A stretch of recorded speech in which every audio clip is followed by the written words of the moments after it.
The waves crashed against the hull of the USS Mount McKinley as General Douglas MacArthur stood on the bridge, his weathered hands gripping the railing. It was September 15, 1950, and the most audacious gamble of the Korean War was about to unfold. Behind him, 261 ships stretched across the horizon like an iron armada, carrying 75,000 American and United Nations forces toward what many considered an impossible target, the port city of Inchon. Just 3 months earlier, the situation had been catastrophic. North Korean forces had swept across the 38th parallel on June 25, 1950, catching the world off guard. The Communist Army, equipped with Soviet tanks and artillery, had steamrolled through South Korean defenses like a hot knife through butter. Seoul had fallen within days, and American forces hastily deployed from Japan found themselves in full retreat. By August, the entire United Nations presence in Korea had been compressed into a tiny perimeter around the southern port of Pusan. The Pusan perimeter, as it came to be known, was all that stood between the North Korean People's Army and complete victory. General Walton Walker's 8th Army was bleeding men daily, holding on by their fingernails as waves of North Korean attackers crashed against their positions. MacArthur had watched this unfolding disaster from his headquarters in Tokyo with growing frustration. The 70-year-old general, hero of the Pacific Theater in World War II, refused to accept defeat. While others spoke of evacuation and withdrawal, MacArthur's mind was already working on a solution that would shock the world. The idea had come to him like a lightning bolt: strike behind enemy lines at Inchon, cut North Korea's supply lines, and retake Seoul in one bold stroke. Every military expert who heard the plan declared it madness. The tides at Inchon were among the most treacherous in the world, with a 30-foot difference between high and low tide. The harbor was protected by the fortified island of Wolmi-do, and the city itself was surrounded by seawalls and mudflats that would trap any landing force. According to a detailed analysis published in the New York Times Military Archives, naval experts calculated the odds of success at less than 5,000 to 1. The Joint Chiefs of Staff in Washington were deeply skeptical. Even President Harry Truman had his doubts about what he privately called MacArthur's crazy scheme. But MacArthur was convinced that the very impossibility of the operation was its greatest strength. The enemy would never expect an attack where an attack is impossible, he told his skeptical staff. He had studied the tides, the terrain, and the enemy positions with obsessive detail. He knew that success would require perfect timing, unprecedented coordination, and more than a little luck. As the invasion fleet approached the Korean coast under cover of darkness, MacArthur reflected on the stakes. If Inchon failed, the Korean War might be lost, and communist forces would control the entire peninsula. American credibility in the Cold War would suffer a devastating blow, but if it succeeded, the audacious landing would become one of the most brilliant military maneuvers in history. The general's aide approached him with the latest intelligence reports. North Korean forces were still concentrated in the south, hammering away at the Pusan perimeter. Their rear areas were thinly defended, just as MacArthur had hoped. The element of surprise remained intact. The planning for Operation Chromite, as the Inchon landing was codenamed, had begun in the sweltering heat of Tokyo in late July 1950. MacArthur's headquarters in the Daiichi building buzzed with activity as staff officers pored over charts, tide tables, and intelligence reports. The more they studied Inchon, the more impossible it seemed. Rear Admiral James Doyle, who would command the naval forces, was brutally honest in his assessment. The approach to Inchon required ships to navigate a narrow channel called Flying Fish Channel, barely wide enough for large vessels. At low tide, the harbor became a moonscape of mud extending for miles. Any ship that missed the tide would be stranded like a beached whale, sitting duck for enemy artillery. The city itself presented additional nightmares. Inchon was protected by 15-foot seawalls that landing craft could not scale. The only beaches suitable for landing were small and easily defended. Wolmi-do Island, connected to the mainland by a narrow causeway, bristled with North Korean guns that could tear apart any approaching fleet.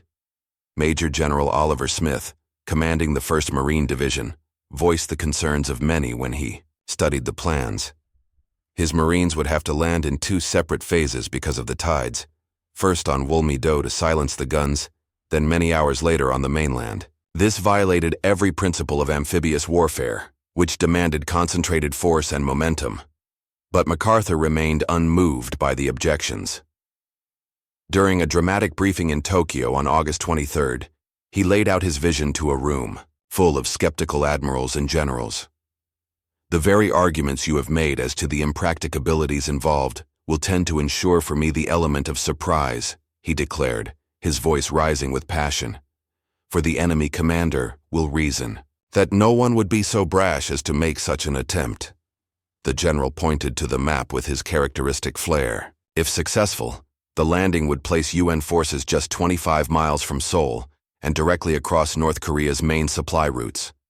The North Korean army besieging Pusan would be cut off from reinforcement and resupply.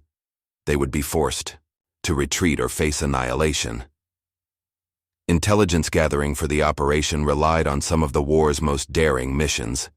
Lieutenant Commander Eugene Clark, a naval intelligence officer, had infiltrated Inchon weeks earlier, posing as a refugee.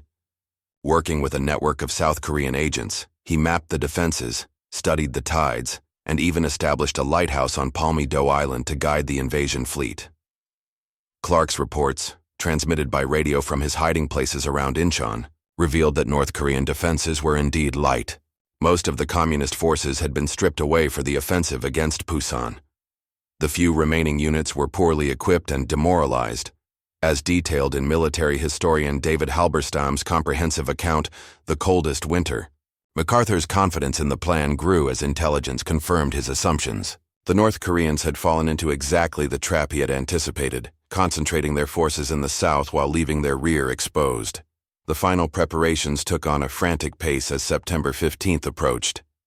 The 1st Marine Division was hastily reinforced and equipped for the landing. The 7th Infantry Division was pulled from garrison duty in Japan, though many of its soldiers were green recruits with minimal training. Naval gunfire support ships moved into position, their crews preparing for one of the most complex amphibious operations since D-Day. Weather became another concern as typhoon season approached Korea. Meteorologists warned that storms could scatter the fleet or make landing impossible. But MacArthur seemed blessed with fortune as the weather held, providing the clear skies and calm seas necessary for the operation. On September 12th, the invasion fleet departed from Japanese ports, converging on a course for Inchon.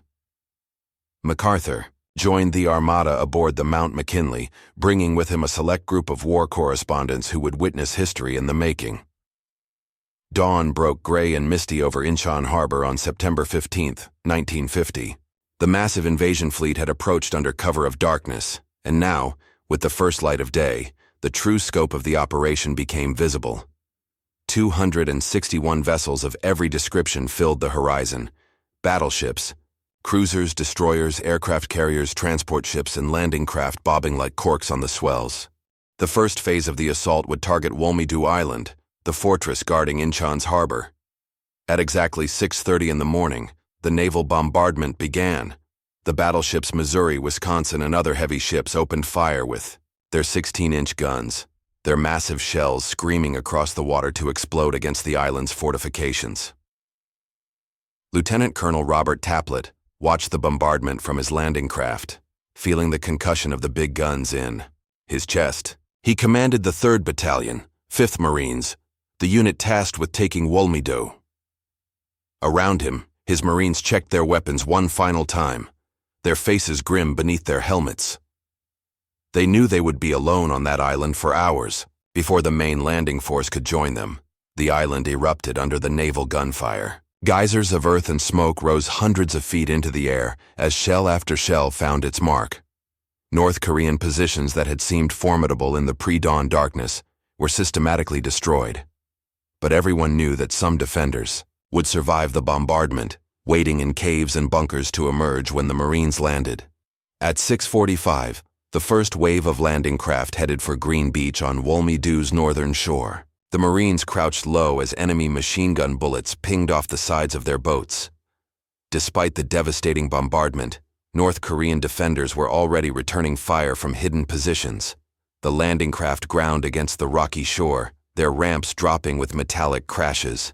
"Come on, you sons of bitches, do you want to live forever?" shouted Staff Sergeant Robert Bone as he led his squad over the side. It was an echo of words spoken by Marines at Belleau Wood 32 years earlier, but the sentiment was eternal. The Marines hit the beach running, splashing through the shallow water and scrambling over the seawall. Resistance was lighter than expected. The naval bombardment had done its work well. Most of the North Korean defenders were either dead, wounded, or in shock from the incredible pounding they had endured. Taplet's battalion moved swiftly across the island, encountering scattered pockets of resistance. In one position, they found a North Korean officer who had continued directing fire even after losing both legs to a shell burst, dying at his post, still clutching his radio. Such dedication was rare among the demoralized defenders, however. By 8 o'clock, barely 90 minutes after the first Marines had hit the beach, Wolmi-do was secure. The American flag flew from the island's highest point as Marine demolition team systematically destroyed any remaining fortifications. The cost had been remarkably light, 17 Marines wounded and only 1 killed. As reported in contemporary accounts from United Press correspondent Maggie Higgins, who landed with the assault troops, the speed of the victory surprised even the Marines themselves. They had prepared for a bloody battle lasting hours or even days, but the combination of overwhelming firepower and tactical surprise had delivered the island into their hands almost effortlessly. But now came the hardest part: waiting. The tides that had brought them to Wolmi-do would soon recede, leaving the island isolated until the evening high tide. For the next 8 hours, Taplet's Marines would be alone, cut off from reinforcement or evacuation, while North Korean forces undoubtedly prepared to counterattack the main landing. MacArthur himself came ashore on Wolmi-do in the early afternoon, walking among the Marines with his characteristic swagger. Photographers captured him standing amid the ruins, his weathered face showing satisfaction at the morning's success. But everyone knew that the real test was yet to come. When darkness fell and the tide returned, the main assault on Inchon would begin, and with it, the fate of the entire Korean War would be decided. As the sun began its descent toward the western horizon, the waters around Inchon started their mysterious rise. The tide, which had left vast mudflats exposed during the day, gradually began to fill the harbor once again. For the thousands of Marines and soldiers waiting aboard the invasion fleet, these were the longest hours of their lives. At 5:30 in the evening on September 15th, the second phase of the assault began. This time, the target was Red Beach, a narrow strip of coastline directly below Inchon's 15-foot seawall. The 1st Marine Regiment, commanded by Colonel Louis Chesty Puller, would lead the assault against what promised to be far stiffer resistance than they had encountered at Wolmi-do. The preliminary bombardment was even more intense than the morning's attack. Naval guns pounded the seawall and the buildings beyond, while Marine Corsair fighters screamed in low to strafe suspected defensive positions. Rockets whooshed from landing craft, creating a curtain of fire and smoke that obscured the beach from North Korean observers.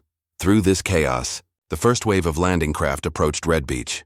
The Marines inside could hear the whistle and crash of artillery shells passing overhead, the rattle of machine gun fire, and the grinding of their boats' engines as the coxswain fought to maintain position in the tricky tidal currents. Sergeant Robert Bone, who had survived the morning assault on Wolmi-do, found himself once again in the lead boat of an assault wave. "Here we go again, boys," he muttered to his squad as explosions flashed ahead. The Marines around him gripped their rifles tighter, each man lost in his own thoughts about what awaited them on that narrow beach. The landing craft struck the seawall with jarring impacts, their specially modified fronts allowing them to nestle against the concrete barrier. But the seawall was higher than expected. Ladders that had seemed adequate in training barely reached the top. Marines began the dangerous climb, exposed to enemy fire as they struggled up the scaling ladders.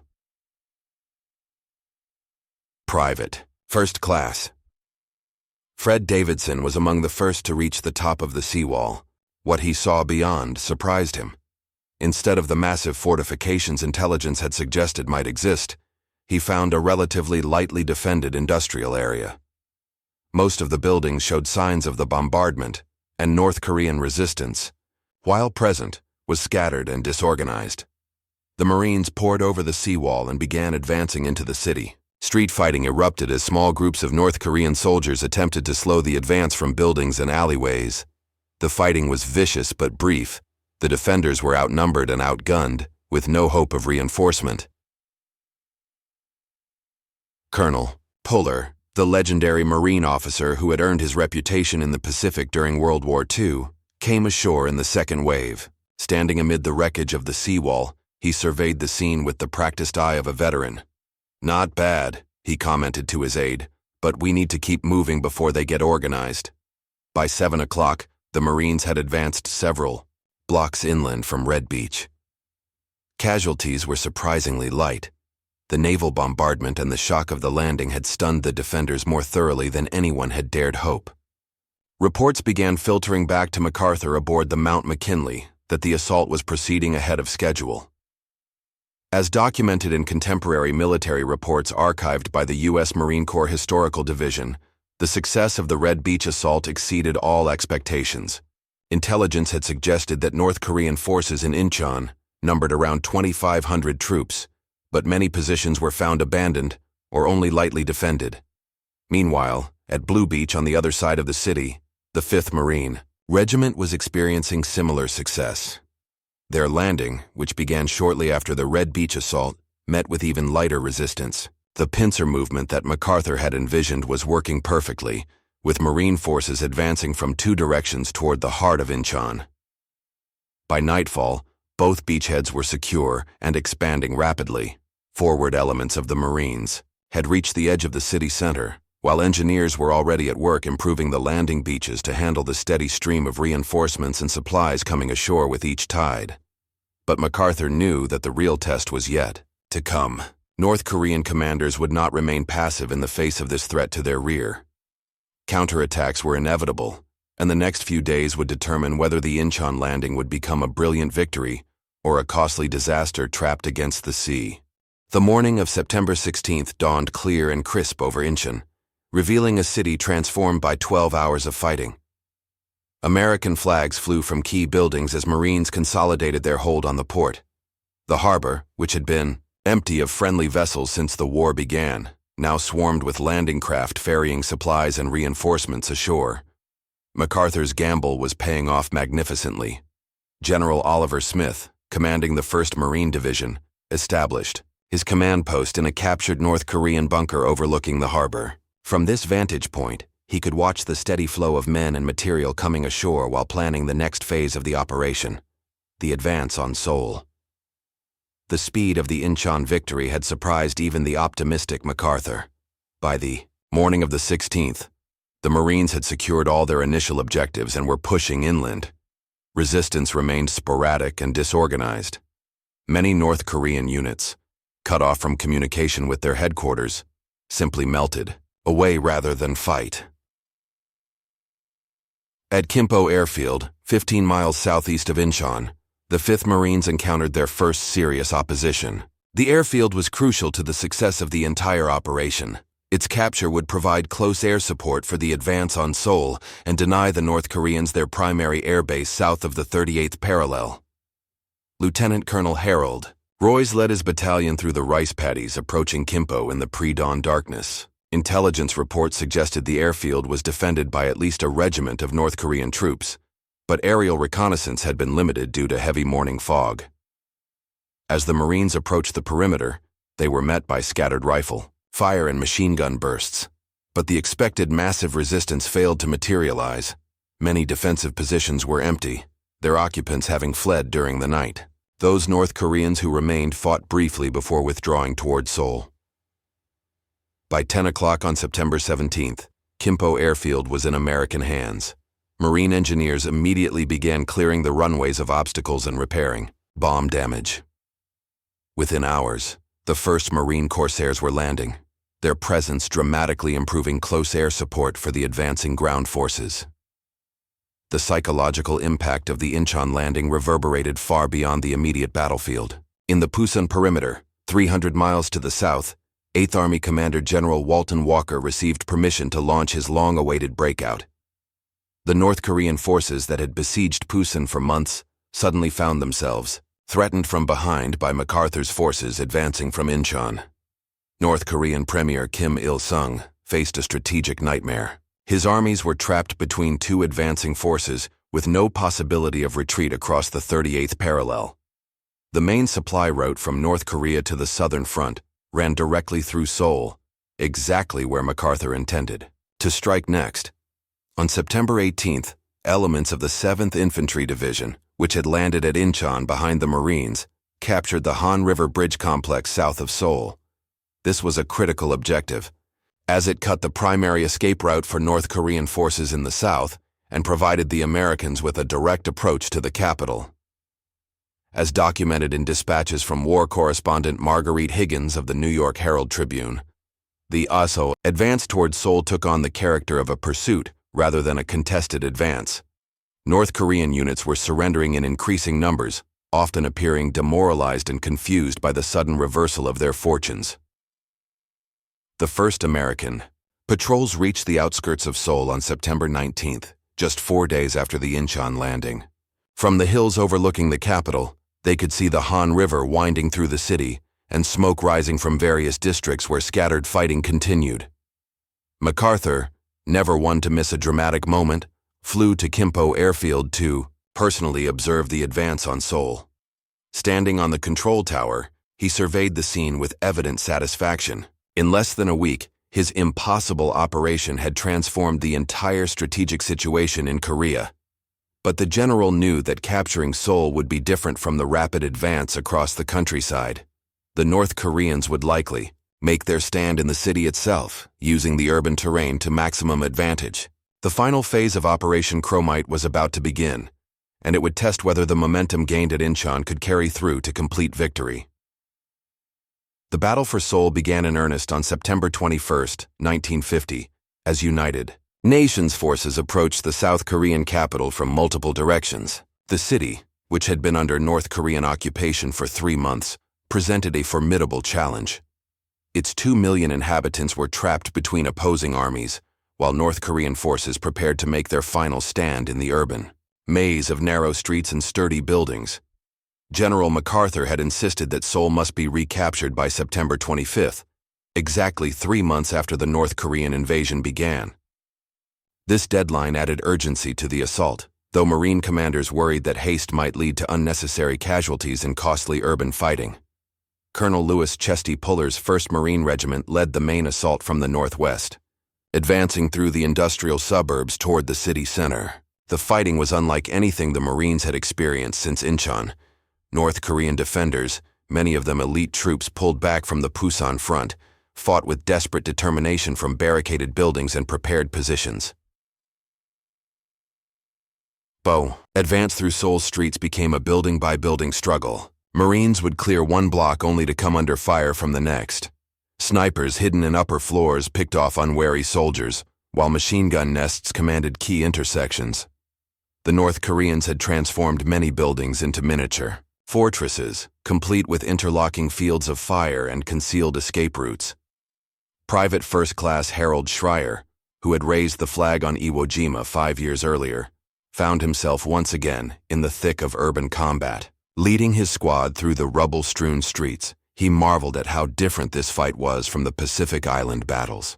Here, civilians cowered in basements while their city became a battlefield, adding complexity to every tactical decision. The fighting for Seoul's government district proved particularly fierce. North Korean defenders had turned the Capitol building and other government structures into strongholds, determined to deny the Americans any symbolic victory. Marine tanks rumbled through the streets, their cannons blasting holes in barricades, while infantry followed close behind. On September 23rd, elements of the 7th Infantry Division successfully crossed the Han River south of the city, threatening to encircle any North Korean forces remaining in Seoul. This tactical development accelerated the collapse of organized resistance, as defending units began withdrawing northward to avoid being trapped. According to detailed accounts, preserved in the archives of the Associated Press, the civilian population of Seoul emerged from hiding as American forces advanced. Many had suffered under the harsh North Korean occupation, which had included mass arrests, executions, and forced labor. The sight of UN troops was greeted with a mixture of joy and relief that moved even hardened combat veterans. The final assault on central Seoul came on September 24th. Marine and Army units converged on the government district from multiple directions, overwhelming the remaining pockets of resistance. By afternoon, American flags were flying from the Capitol, building, and other key structures. MacArthur himself entered Seoul on September 25th, exactly on his self-imposed deadline, accompanied by South Korean President Syngman Rhee, who had fled the city during the June retreat. The general participated in a formal ceremony, restoring the seat of government to South Korean control. The recapture of Seoul marked the stunning conclusion of Operation Chromite. In just 10 days, MacArthur's forces had landed at the impossible port of Inchon, advanced across the Korean countryside, and liberated the enemy-occupied capital. The strategic situation in Korea had been completely reversed. The human cost of the Seoul fighting had been significant, but far less than feared. Marine casualties for the entire operation numbered around 500 killed and wounded, while estimates suggested North Korean losses exceeded 10,000. More importantly, the bulk of the North Korean army in the south had been cut off from retreat and was rapidly disintegrating. As word of Seoul's liberation spread around the world, MacArthur found himself hailed as a military genius who had pulled off one of history's most brilliant maneuvers. The impossible landing at Inchon had not only saved South Korea from conquest, but had positioned UN forces for a potential march into North Korea itself. But even in this moment of triumph, darker clouds were gathering on the horizon. Chinese volunteers were already massing north of the Yalu River, and the Korean War was about to enter a new and even more dangerous phase. The success at Inchon, rather than ending the conflict, had set the stage for an even larger and more devastating struggle that would draw in the world's two superpowers and threaten global peace itself.